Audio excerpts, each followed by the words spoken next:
Je vous explique les verbes to borrow et to lend en 2 minutes. C'est tout de suite après l'intro.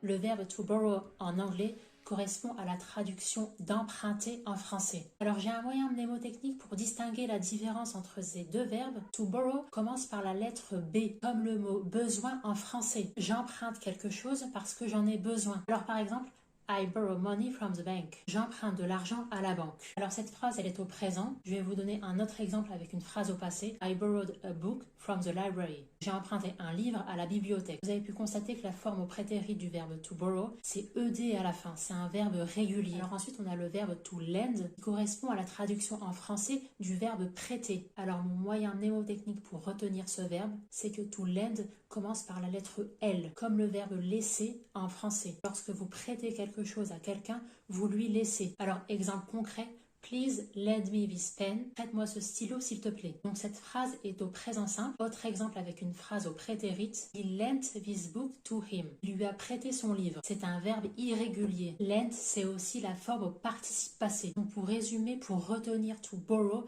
ça commence comme besoin en français. Vous avez besoin de cette chose, donc vous allez l'emprunter. Le verbe to borrow est un verbe régulier, ed à la fin, au prétérit. Pour retenir to lend, ça commence par la lettre L, c'est quand vous laissez quelque chose à quelqu'un. La forme au prétérit et au participe passé de lend, c'est lent. J'espère que cette vidéo vous aura été utile. N'hésitez pas à vous abonner à cette chaîne pour apprendre avec moi l'anglais efficacement. Avant de partir, laissez-moi un petit like, ça fait toujours plaisir. Et surtout, n'hésitez pas à commenter en me disant vos problèmes d'anglais et j'y dédierai une vidéo pour répondre concrètement à votre problème d'anglais. Je vous dis à très vite pour une nouvelle vidéo